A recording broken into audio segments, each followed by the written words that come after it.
Hola estudiantes, bueno, espero que se encuentren bien. Eh, Saludos también este fin de semana, sábado, en la mañana, mediodía.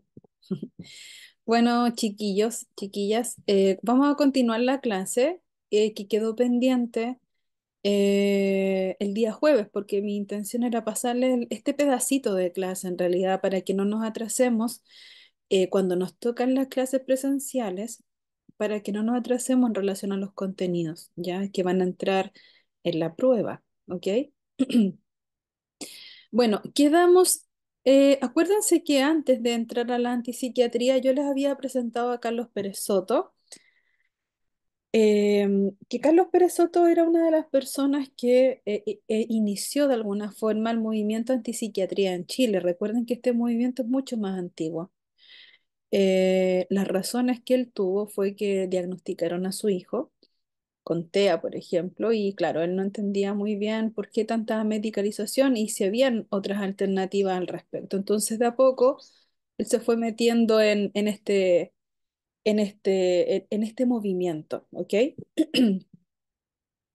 Bueno, la antipsiquiatría. La medicalización es un mecanismo de contención del malestar social, ¿ya? Quiero que eso igual lo tengan como claro, ¿ok? ¿Es la medicalización un mecanismo de contención del malestar social?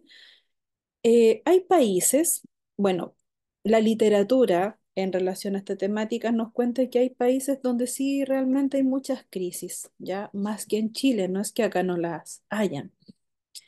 Y que la gente se medicaliza menos, ¿ok? Por ende, protesta más, sale más a las calles. ¿Y qué quiero decir con esto? Que también tiene una noción política que tiene que ver con el tema de que somos todos, ¿ya? Las personas que nos sentimos de alguna forma afectadas y salimos.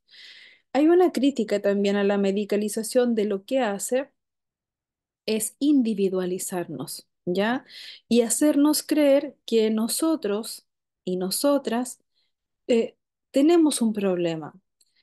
Lo que quiere decir tanto Carlos Pérez Soto cuando hace la crítica y la comprensión a la carrera de psicología, acuérdense que si bien hace un poco de crítica, también comprende que los estudiantes de psicología elijan ciertos caminos.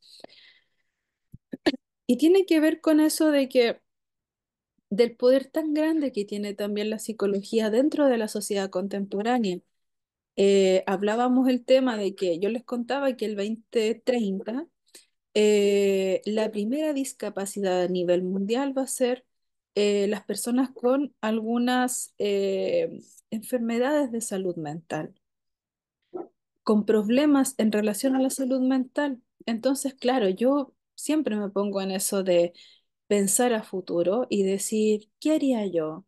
¿O cómo me voy a preparar? Y sobre todo porque sabemos que los discursos en relación a la salud mental todavía son un poco precarios, todavía son pocos, todavía no sé si se le toma tanta la importancia que debería tener. Entonces, en relación a eso, ¿qué es lo que yo sugiero? Que ustedes puedan abrir un poco su mente, que ustedes puedan de alguna forma comprender, ¿ok? El rol tan importante que también tienen como futuros psicólogos y psicólogas. No está mal que el día de mañana ustedes puedan tener su despacho, su oficina, puedan atender. No tiene nada de malo que se dediquen al área clínica. Muchos de ustedes les gusta esa área. La psicología es demasiado amplia. Acuérdense que la unidad recién pasada vimos que también hay una psicología intercultural.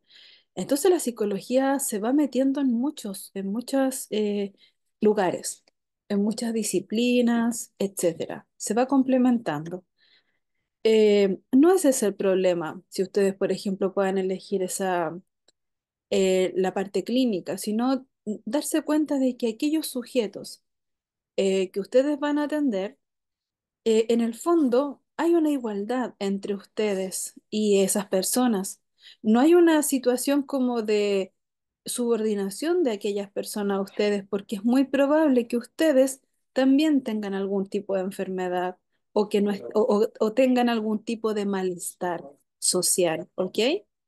Quiero que se entienda así, que la psicología es diferente a otras disciplinas, porque en el fondo también ese malestar lo van a tener ustedes. Entonces, ¿cómo se van a enfrentar a aquella persona que van a atender, que va a estar en una igualdad similar a ustedes? ¿Ok? Ahora, eso obviamente no se lo van a decir a su paciente o cliente, pero es algo que tienen que contemplar y por ende no individualizar, porque cada cosa que nos pasa a todos los seres humanos en el planeta tiene que ver con factores externos o de contexto también a nosotros. Cuando veíamos el documental de Pasta, por ejemplo, podían haber distintas versiones. Obviamente, ese niño que crece en ese entorno tiene pocas probabilidades, ¿ya? Pero sí las hay, ya de poder decir no al consumo de pasta base, por ejemplo, y tener otra vida, ya porque hemos visto que eso resulta. Pero también respondemos a un contexto y a un entorno que si somos niños y niñas nos tocó vivir. Lo que pasa es que como niños y niñas después crecemos y somos adultos que también tenemos heridas y tenemos traumas y cosas que ir sanando, ¿cierto?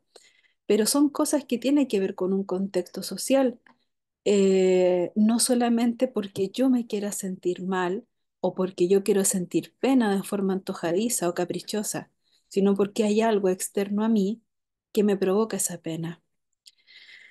Si yo estoy estudiando y me falta la plata, si yo estoy estudiando y no sé, y mi madre queda sin trabajo, obviamente a mí como estudiante me va a afectar.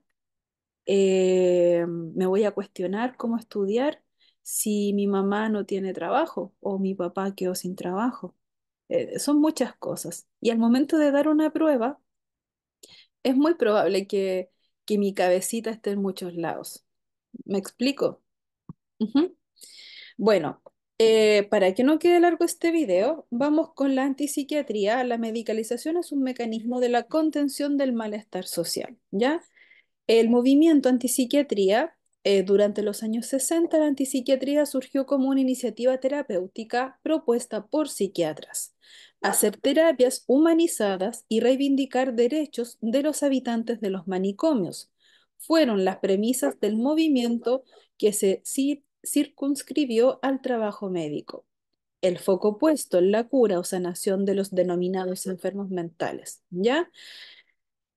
Aquí yo les coloco también que este concepto es acuñado por David Cooper, ¿ya? Para designar diferentes enfoques y doctrinas político y sociales, ¿ok?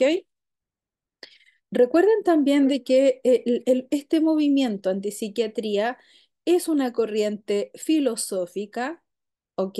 Y crítica del uso de psicofármacos y la estigmatización de los pacientes, ¿ok? El uso la crítica al uso de los psicofármacos, como podemos ver en algunos ejemplos en las PPTs que vienen, y la estigmatización del denominado loco, por ejemplo, en la sociedad actual, ¿ok? También porque son muchas las vulneraciones de derechos humanos que ocurren al interior de estos centros o de estas instituciones. Entonces también este movimiento de la antipsiquiatría lo que hace es mostrar y también tratar de evidenciar cosas que siempre han estado muy ocultas. Ya véanlo así. De todas las especialidades de la medicina, la psiquiatría es la única que ha concitado la formación de un movimiento crítico muy estable, ¿ya? Recuerden que la psiquiatría obviamente pertenece a la medicina, a la especialidad de la medicina, pero es el único movimiento crítico y estable con casi 2 siglos de historias, ¿ya? Eh, y por ende ha logrado aunar en sus pensadores personas de diversas disciplinas también como por ejemplo de la antropología, de la sociología, del psicoanálisis y también de la pedagogía, ¿ya? Por eso es un movimiento contracultural. Ahora, aquí hay otra cosa interesante que ustedes ven, revisan, trabajan desde su visión de psicólogos y psicólogas. Por ejemplo, está el DCM y el CIE-11, ¿ya? ¿Qué pasa con estos manuales?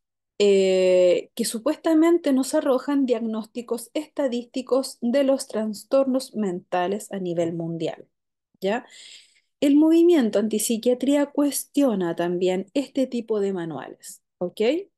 Eh, ¿Por qué? Porque dice que también carecen de un estándar de validación científica. Y muchas veces, no quiero que suene así, pero pueden inventar algunas pseudoenfermedades, ¿ya? Porque acuérdense que detrás de esto también viene toda la industria de las farmacéuticas. Ahora, no es que personas no necesiten medicalización. Obviamente hay aspectos biológicos dentro del ser humano, ¿ya? Que sí es necesario. Lo que pasa es que el movimiento antipsiquiatría lo que dice es que está bien, pero ¿qué más? Aparte de la pastilla, ¿qué más vamos a hacer? Ujú. Y bueno, la psiquiatría no se ha hecho cargo de eso.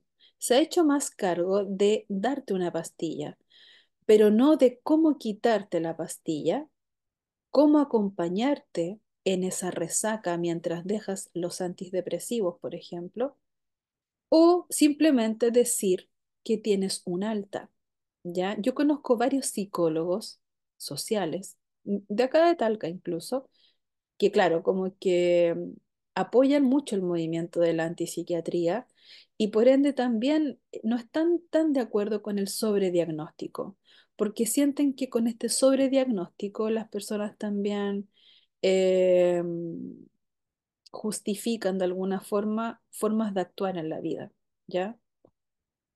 Entonces tenemos el DCM.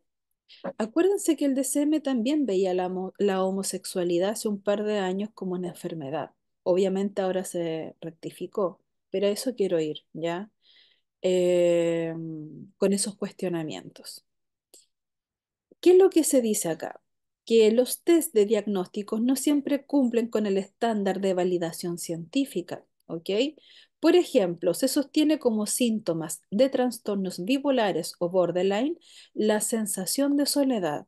O sea, uno de estos manuales escribe que ser bipolar o borderline es que sientas la sensación de soledad. Y mi pregunta es, ¿quién no se ha sentido solo alguna vez? ¿Quién no ha sentido alguna vez, y yo esto lo pregunto siempre en clases, ¿quién no se ha sentido solo o sola? ¿O quién no ha sentido alguna vez una sensación de vacío interior, producto de algo que nos esté pasando en la vida? Pero no por eso es lo que dice este movimiento, no por eso vas a ser bipolar, o no por eso vas a ser un borderline, o una borderline, o borde, ¿ya? Todos los diagnósticos del DCM abundan las palabras inespecíficas como suelo frecuentemente sin especificar la escala. Suele estar triste, suele sentirse solo, frecuentemente siento una sensación de vacío, pero no se especifica una escala. Por ende, también se encuentra de que no hay mayor validación científica, ¿ya? En algunos aspectos, por ejemplo, cuando tú logras ver un cerebro con Alzheimer, logras ver a través de un escáner, por ejemplo, eh, cómo se va los colores que tiene. Ahí hay una evidencia científica. O cuando ves un cerebro con, no sé, con gonorrea o cosas así, cómo se va haciendo como un hoyito en el cerebro. O sea, hay evidencia científica, pero para algunas cosas o trastornos o enfermedades que ha escrito el DCM, sobre todo en versiones anteriores, no hay una validación científica y por eso dice, abundan palabras inespecíficas como suele y frecuentemente, ¿ya? A eso va la crítica. Por ende, la clorpromacina, cuando apareció en los años 50, por ejemplo, fue súper masivo, ¿ya? Y marcó un antes y un después, ujú, en esto de la medicalización y la dependencia. ¿Qué es entonces el movimiento antipsiquiatría? La denominada enfermedad mental no es equiparable a la enfermedad física, eso es lo primero, sino que está en el área de los fenómenos existenciales de la persona, que no deberían atenderse con medicamentos. Y ahí yo les coloco en amarillo, ¿ok? Lo que correspondería hacer, en cambio, es ayudar a la persona a hacer una autoexploración de sus conductas y de su situación existencial para lograr un equilibrio físico y mental. O sea, por eso yo les digo que la psicología se subordina a la medicina o a la misma psiquiatría, ¿ya? Es más, ustedes en la malla tienen ramos como test, psicofármacos y cosas así. Y hay una parte crítica de la psicología, incluso en sus mismos profesores, ¿ya? Que no están tan de acuerdo con que estén estos ramos en la malla, porque sigue habiendo una subordinación súper grande a la medicina, finalmente. Pero está bien, ustedes tienen que saber cuando atiendan sus pacientes o clientes qué medicamento están tomando y saber las consecuencias o el cuadro. Eso está bien. El tema es que, eh, más allá de eso, lo que dice acá también es que ustedes tienen que trabajar más esta autoexploración en las conductas que tengan las personas, porque de eso, chiquillos, chiquillas, no se hace cargo la psiquiatría. Ya, no se hace cargo de la autoexploración de las conductas, de la situación existencial, etcétera. Esa es pega de psicólogos y psicólogas, ¿ya? Por eso yo encuentro que es muy importante el rol de ustedes en la sociedad y les dije que tenían un rol político y social, por lo mismo, ¿ya? Normalizador. Ustedes también pueden jugar con estos diagnósticos, etcétera. Por eso es tan importante. Y, y me gusta poder hablarles esto en primer año. Ujú. Para que ustedes estén claros, por lo menos tengan toda la información y luego ustedes puedan decidir, ¿ya? La antipsiquiatría acusa una psiquiatrización de todos los problemas de la vida cotidiana, alcanzando una masividad y un impacto sobre la sensibilidad pública. Por ejemplo, dice acá, en este contexto aparecen datos. Solo en Estados Unidos hay cerca de 15 millones de niños consumiendo drogas psiquiátricas. Entonces, claro, cuando la psiquiatrización se toma a los problemas de la vida cotidiana, y alcanzan esta masividad es preocupante, ya porque son 15 millones de niños, 15 millones de niños. ¿Qué pasa ahí? ¿Ya? Bueno, también Michel Foucault, Irving Goffman, ¿ya? Ellos trabajaron las temáticas del poder, de las instituciones totales y estas instituciones de encierro, ¿ya? Criticaron el poder y el rol de la psiquiatría en el etiquetaje y la estigmatización en la sociedad. Ustedes saben que hay un estigma a la locura, ¿ya? Al loco. Lo vamos a ver también un poquito en la clase de poder, ujú, de estos encierros. Ahí lo van a entender mejor. Bueno, hubo un experimento que hizo David Rosenhan, ya, médico también, que denunció que él y otros voluntarios fueron internados en psiquiátricos a pesar de que no sufrían ninguna enfermedad mental. O sea, cuando Rosenhan hace este experimento con otros colegas también, fue para ver cómo funcionaban las instituciones psiquiátricas al interior. Y ellos dijeron que sentían, por ejemplo, una sensación de soledad o que escuchaban voces, creo. Creo que ellos decían, oh, escucho muchas voces. Y al parecer, no hubo mayor filtro en la época y los pasaron como pacientes con esquizofrenia. Y ahí pudieron darse cuenta de todos los vejámenes y de todas las cosas que ocurrían al interior de estas instituciones. Entonces, esa fue una de las críticas también de, a ver, ¿qué pasa con la psiquiatría? O sea, porque yo digo que escucho voces, no hay una mayor validación científica y ingreso inmediatamente como un enfermo mental. Ujú. Bueno, frente a esto se hizo una película que ustedes pueden ver del año 75 que se llama Atrapado sin salida, ya que se basa un poco en este caso, en relación a esto, porque fue muy bullado en la época. Así que también lo pueden buscar. Y para terminar, porque como les digo, esto era un pedacito de clase, Hay prensa y yo siempre trato de buscar prensa actual, para contextualizarlos a ustedes. Por ejemplo, declaración pública frente a la denuncia de tortura en el Hospital Psiquiátrico del Salvador. Columna de opinión por Sociedad de Salud Mental Comunitaria de Chile. Esto fue junio 2022. Esto fue muy bullado, no sé si ustedes recordarán, pero hay información al respecto de que había tortura, por ejemplo, física y sexual también al interior de estas instituciones. Lamentablemente, como que el colegio médico no dijo ni pío. Otra noticia, del 2019: condenan a 8 años y 6 meses de cárcel a funcionario de hospital psiquiátrico por tortura sexual. Los hechos del caso se remontan al 3 de febrero del 2019, cuando el condenado causó graves sufrimientos de tipo psicológico y sexual a la víctima de forma discriminatoria en razón de su género y su estado de salud, mientras se encontraba bajo su cuidado y custodia en dependencias del recinto de salud mental, el psiquiátrico José Horvitz, ¿ya? O sea, delito de tortura, tratos crueles, inhumanos y degradantes a los pacientes, ¿ya? Esto es una realidad, ¿ya? Esto no es una noticia del año 50, esto es de ahora. Otra cosa, al interior de las instituciones psiquiátricas, lo que no se dijo de la terapia electroconvulsiva.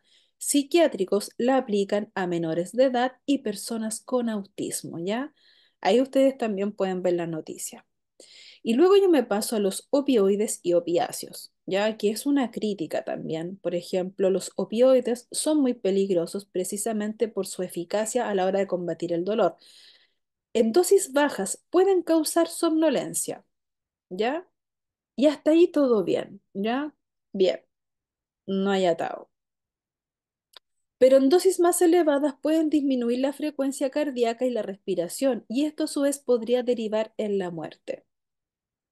Además, el placer o la sensación de subidón que generan puede aumentar el deseo de tomarlos a dosis más elevadas y con mayor frecuencia, lo que puede derivar en la adicción. La crítica que yo hago aquí es que todo esto se vende en la farmacia. Por ejemplo, ahí les coloco algunos opioides más comunes. Por ejemplo, el tramadol, ya la metadona, morfina, oximorfona, etcétera. El fentanilo, acuérdense que hace poco veíamos noticias de esta famosa droga zombie. Y está en Chile también. Ya creo que este año apareció como una especie de cargamento de fentanilo. Pero hablemos del tramador, así sin ir más lejos también. Son cosas que están. Y por lo menos en el contexto, siempre hay que darle contexto. En Estados Unidos se vende en las farmacias, entonces eh, creo que Estados Unidos, un país tan grande, atraviesa una de las crisis más potentes, porque como yo les decía, y creo que tengo una noticia más adelante, que la mayor cantidad de muerte de los jóvenes en Estados Unidos no es por la coca, no es por el consumo de cocaína o marihuana, por ejemplo, ni siquiera alcohol, es por la adicción que tienen los jóvenes a los opioides, porque son de acceso, como les digo, en la farmacia. Miren, ahí está, la epidemia de opioides en Estados Unidos, cómo proteger a su familia. Ahí ustedes pueden leer la nota. El escándalo de la crisis de los opioides en Estados Unidos. Apagar las señales del dolor a cambio de encender las de la adicción. Ese es el efecto que está generando el alto consumo de analgésicos opioides en Estados Unidos, país que hoy vive una serie de crisis sanitarias producto del crecimiento de número de adictos a estas drogas, cuyo consumo ya supera al de la marihuana y la cocaína. Ujú. Y fentanilo, las alertas por la droga zombie que asoma en Chile. Eh, Ahí yo les coloco que se determinó que el polvo contenía una serie de elementos como cafeína, morfina, heroína, etcétera, ¿ya? Ahora, ¿qué les quiero decir con esto para terminar? Ya, y así la clase, este pedacito de clase nos queda más cortita. que todas estas cosas o este movimiento de la antipsiquiatría también critica justamente a los laboratorios, porque los laboratorios saben cuando están creando estas drogas que van a producirte adicción. Y ahí lo encuentro un poco macabro, porque sabiendo que te van a producir adicción, las lanzan al mercado. Y también acá hay mucho de los médicos, de los seminarios, de los congresos que se levantan en relación a ciertos trastornos, enfermedades y cosas que van apareciendo. Ahora, producto del cambio climático, que ya está encima nuestro, hace un par de años y va a ser cada vez más, yo también pienso que van a aparecer nuevas trastornos o enfermedades, qué sé yo. Y así yo creo que va a ser siempre, o por el clima, o por las crisis, o por la alimentación. Y ustedes tienen que estar preparados también para eso.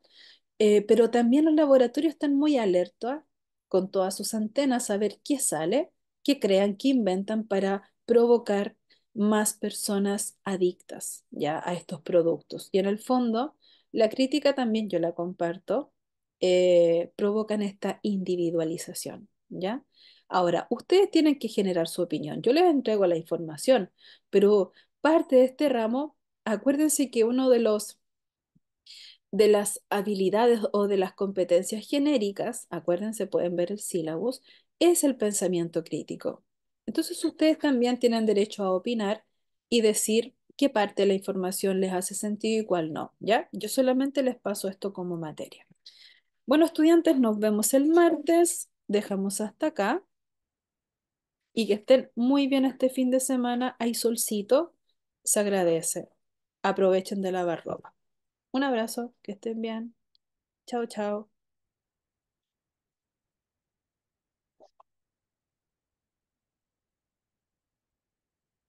Voy a apagar, pausar, pausar, pausar, detener.